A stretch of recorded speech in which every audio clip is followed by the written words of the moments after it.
Hi, welcome back to the channel. I'm Michelle, and today I'm going to be doing a review of Curiosity Chronicles. Now, Nicole from the Secular and Free Homeschool asked if I would make this video, so this video's for you and everybody else.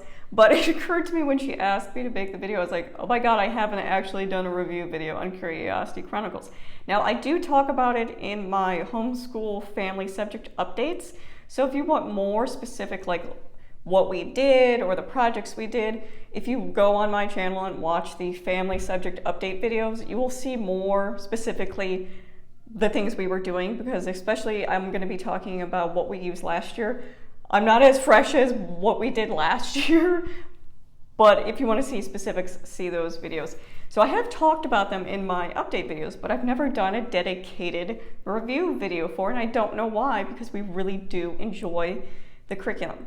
So the first thing I'm going to talk about is the things I like about the curriculum and the things I don't, and then I'm going to kind of show you an example of the things I'm talking about. So last year for third grade, for my oldest daughter, and then my youngest daughter, who's in first grade, she was in kindergarten last year, joined us for history, but you know, her participation is not mandatory, she just enjoys hearing about it. So last year we did Curiosity Chronicles, snapshots of medieval history, and then this year we are doing Curiosity Chronicles snapshots of early modern, both volume 1 and volume 2. So we are currently on volume 2. You can see where we are in that. So let's get into the things. So I have experience with medieval and early modern. Now I never tried ancients, and there's no particular reason why. My daughter had experience with, my oldest had experience with learning about ancient civilizations before we decided to full-time homeschool. So that's kind of why we landed in the Middle Ages, and we also used Torchlight, and we started with Torchlight level 2, which coincides with Curiosity Chronicles. So that's why we started with Middle Ages and then moved up instead of starting with ancient. It was just how it ended up being. We may cycle back through ancients eventually, but we'll see. So let's start with what I like about it, and then I'll talk about what I don't like about it. So what I really like about Curiosity Chronicles is it provides a world perspective.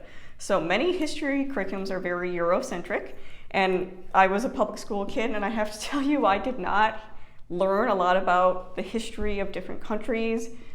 And what I really like the Curiosity Chronicles does is it's chronological, but it's showing you what's happening in different countries. So we just got done in early modern, we were talking about the American Revolution, and then after that we started talking about the French Revolution, because the American Revolution had some influences for the French Revolution.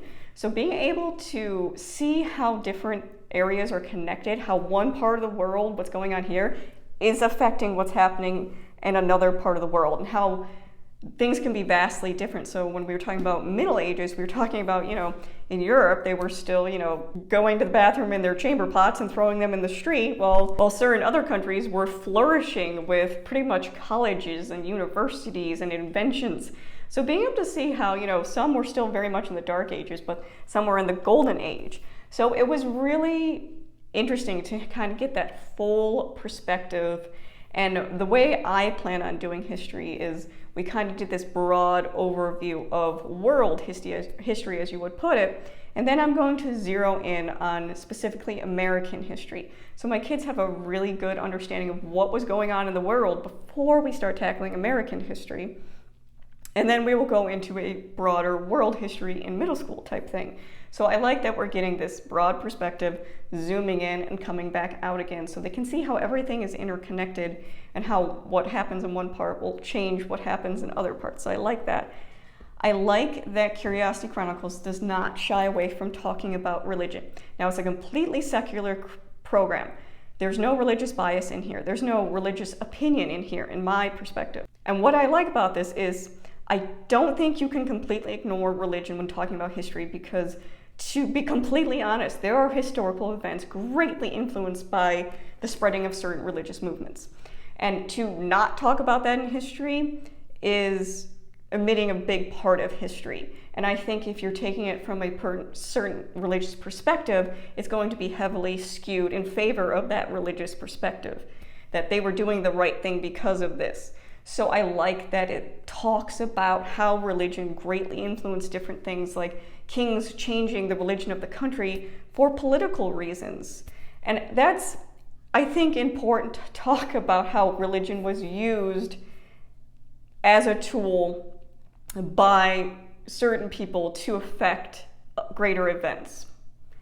So the other thing I really enjoy is that there are women talked about in this history curriculum. So I think a lot of history curriculums, the main emphasis you're talking about are men, because let's face it, a lot of history was written by men. But there are numerous accounts when we talk about women, like when we were talking about Africa, there was a African queen we talked about. There was a female pirate when we were learning about pirates that we talked about. And these women were not timid, they were warriors and really important. I really appreciate that my girls can read about these women in history that weren't just princesses that were married off and that was their only job, that they actually had an impact in history. So I enjoy that. I enjoy that Curiosity Chronicles, now with this, so when we did medieval, all I bought was the instructor's guide. When we did Curiosity Chronicles Early Modern, I bought the hard copy. Well, I guess this is the softback copy. I bought the audiobook, and then I bought all the instructor guide and the student activity book as a PDF because it was just cheaper and it was on sale. Really, you're just fine buying the book and the audiobook. I highly recommend the audiobook because it is in a dialogue format, so it's Mona and Ted having conversations back and forth. And there are other characters when you talk about Culture Corner, which I'll get to, but it could be a lot to read if it's just yourself. I'm definitely not one of those animated people that can make it like, ooh, interesting and stuff, so we much prefer the audiobook version of that. But something that's included in the instructor guides and the activity books are different games and activities. For example, I think in the instructor guide? Yes, there's Minecraft building exercises. So each chapter, your child would build another structure in Minecraft. By the end, they would have this entire world created. My kids aren't into Minecraft, so we never did that, but we did utilize the games and activities. So some of the activities are simple things like word searches, coloring pages. My oldest daughter occasionally does the word searches, but my youngest daughter really enjoys the coloring pages. She likes to color them while we are listening to the audiobook. So I mean, it's not essential in any means, but it is nice to utilize those features. So some of the games we did, and again, I'm pulling mostly from early modern because the Middle Ages one is already stored away somewhere else, and I'm not getting all that out. If you want to see how we use Middle Ages more specifically, check those update videos from last year.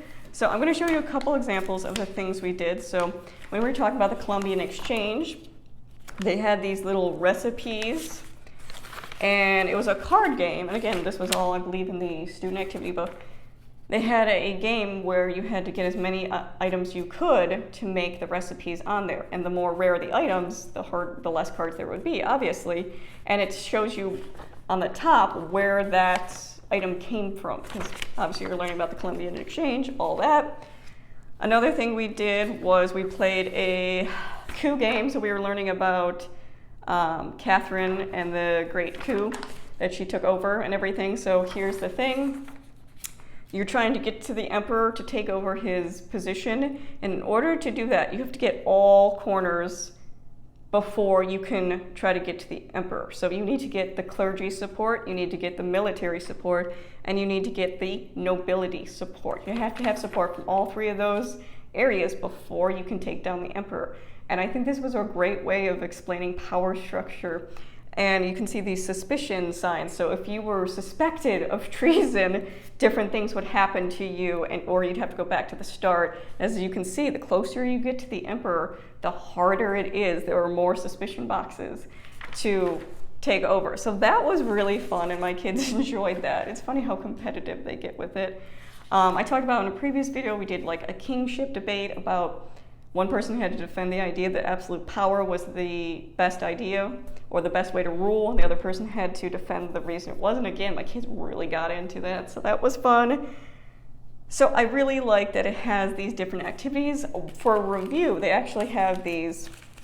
Now it depends on, I guess, what age or what generation you're from, but they have these little fortune tellers.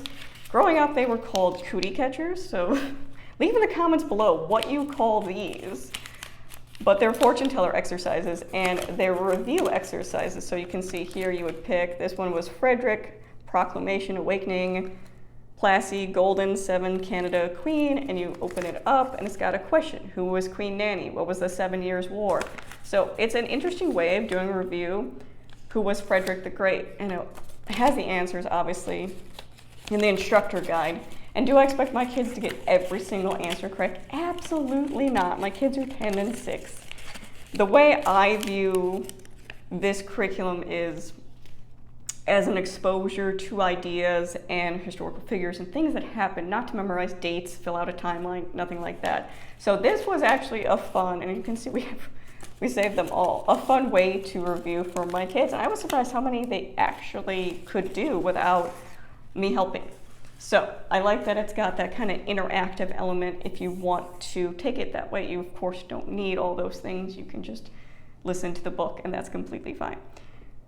I like that it is very contextually rich. So this is, you can see Middle Ages. It's pretty thick.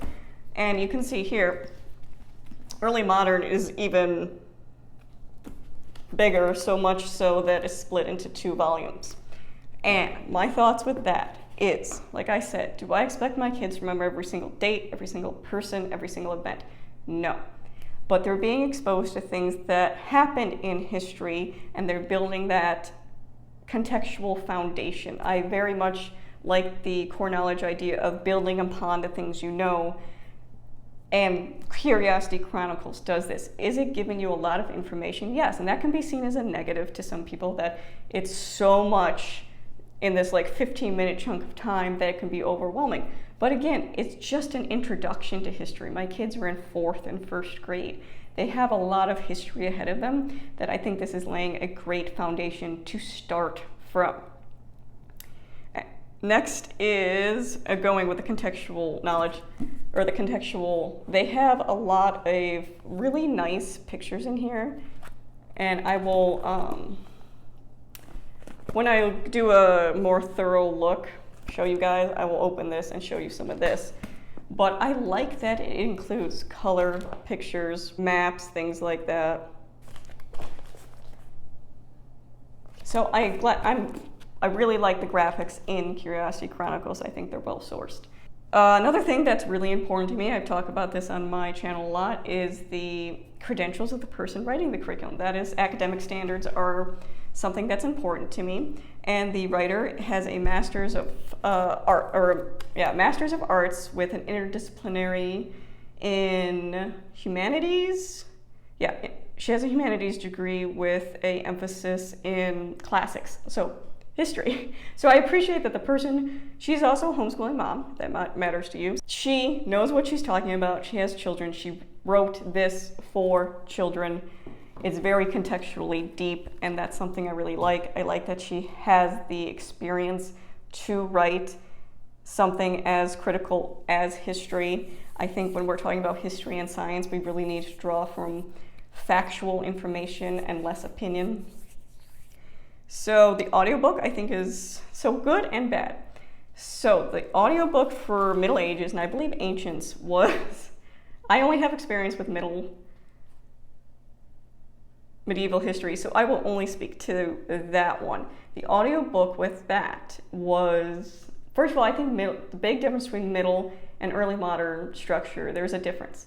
I feel like it was more crammed in medieval history, and it's much more spaced out better in this. Middle Ages or medieval history, the audiobook, the actress who played Mona talks really quickly, and sometimes it's hard to keep up, especially when you're talking about a lot of information. It can kind of just go over your head. Now, they did re-record, and I believe they have released the updated version of this. And if you didn't know, I bought this before the update, and I got the update for free. That was not an extra charge. I got the download emailed to me. So they did redo the audio for that, but I don't know if Ancients has been done redone. You'd have to look into that yourself. But Early Modern, the audiobook, I think is awesome. The person they chose to do the voice actor for Mona, awesome job. Voice actor for Ted, awesome job. And again, that dialogue format is a really, I think, interesting way to teach history as like a conversation. So I do enjoy utilizing the audiobook because obviously I'm not going to read all that. It's a lot. And it's nice that I can just sit and listen to it. So if you're going to get the bare minimum, I'd get the book and the audiobook. But that's me. One other thing that I really like about the Curiosity Chronicles is they have these things called culture corners where they learn about art or music, so different, arts. So this one was Vermeer, and we learned about that. And we've learned about, like, the most recent one was salsa dancing. But each chapter has a culture corner. So, for example, we learned about capoeira, and we watched a video on capoeira, and we got to do some capoeira, which it was really interesting to see my kids attempt that. But learning these different things that are important to cultures, I think is really important. And the fact that every chapter has a culture corner that relates to what you're learning about, I think is really important. One thing that I will mention that I think was important is obviously when we're talking about colonization, slavery came up, they did not shy away from talking about hard history. I would say this curriculum doesn't have an issue talking about hard history, and it's done in an age-appropriate way. And I know some history curriculums will excuse slavery as it was something that was done at the time. And yes, slavery did exist before colonization, and it's even talked about in the book that slavery was a common practice. But when you talk about colonization, slavery, and the slave trade that was seen in the early Americas, the chattel slavery, there's a big difference with that type of slavery and the inhumane treatment to a group of people. And I think the fact that they point that out is really important. And one thing that I think is very respectful when we were talking about the slavery chapters, specifically in early American history, it doesn't have things like coloring pages. There's no coloring pages for that unit, and it's written in the instructor guide that it would be inappropriate to have coloring pages when you're talking about such a deep topic that can greatly affect your child. And I really respect that the author thought about that you shouldn't have a coloring page depicting any type of slavery because it's wrong. So little things like that I really appreciate that the author did. So the things I don't like is I've already touched on the audiobook about how they had to revamp it, and I think it's much better now than it was. I've touched on how it's a lot of information. So early modern is probably at 12 to 15, because you usually do, or we do 2 chapters a week. So there's a section, and each section has 2 chapters. So we do a section a week, so 2 chapters.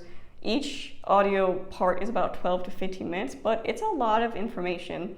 But again, I don't expect my kids to remember everything, so that's not an issue for me, but I could see how it could be an issue for some people. So now what am I going to do is turn you around and kind of show you an example of a lesson we recently did and what some of this stuff kind of transfers to the actual curriculum. All right, so I'm going to show you kind of how a lesson looks real quick. So this, again, I said each section has 2 chapters. So this is United States Expands, chapter 51 and 52. And if you want to see how I print, what I choose to print, what I choose to not print, see my video, and I'll link it up above, where I talk about how I prep 6 weeks in advance on group subjects, which will give you more idea. But so this is chapter 51, chapter 52.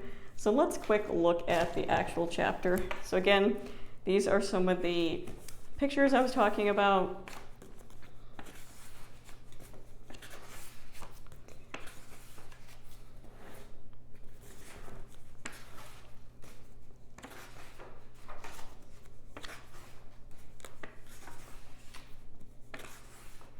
Here would be an example of a culture corner,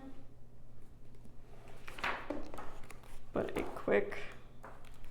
So again, I do like the graphics in here. So even though we listen to the audiobook, my kids follow along in the actual chapter to see the pictures.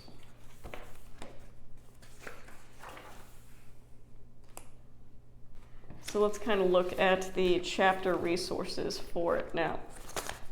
All right, so it tells you the people in the chapter, the places in the chapter, the things in the chapter. Again, I find this helpful as, I did basic history in high school and college, but that doesn't mean I remember everything. So what I focus in on is these comprehension questions and what do you think questions. So they're not just, why did this person do this, but they're doing critical thinking questions, which I appreciate. It does have map work options if, that's your jam. We don't do map work, and it tells you the corresponding coloring page. I like that each section comes with reading suggestions, so picture books, older learners. There's a very lengthy list. You can also do the cross-referencing. We did the Osborne one for Middle Ages, but we didn't do one for this year. Example of the coloring page, example of the word search. So this one would be the next chapter, which is Sacagawea. Again, same form, comprehension questions, timeline, map work. And then each section, because each section has 2 chapters, has a hands-on activity, as you can see here. So it gives you 2, maybe sometimes 3 different hands-on activities you can do. So this was making a political party poster, but the activity we chose to do was a map-making activity, because we were talking about Sacagawea, Lewis and Clark, and that voyage. So we talked about how to make a map, and that was, here you can see the Minecraft activity. But here's an example of the, because Louisiana Purchase is something we talked about here. This would be an example of the map work. But for the hands-on activity, my kids made their own mythical map to a mythical world. So this was my oldest, and we talked about keys, and we looked at maps and how they were made. So this was a key for her, I think some type of tree village home. And then this was my 6-year-old, who was mermaid land and unicorn land and castles, and she even took it to the back. And this was a whole nother part of the land. But so you can see, you can bring in younger learners and just don't require or expect as much as you would with the older kids. But just little activities we find fun and interesting and kind of builds upon the foundation of what they're learning. So that would be an example of kind of how we work one of the weeks. And again, there are more things I think in the teacher guides, but this is what I choose to print. So I hope you found that helpful. If there's any specific questions you have about Curiosity Chronicles, like I said, this is our 2nd year using it. I really like it. My kids really enjoy it. It's something we will continue to utilize. I just recently read on the Facebook group that they're in the final stages of modern history, which is pretty exciting. I can't wait till that comes out. We'll definitely be utilizing that resource in our home. But if you have any questions, leave them down below. If not, thank you for watching.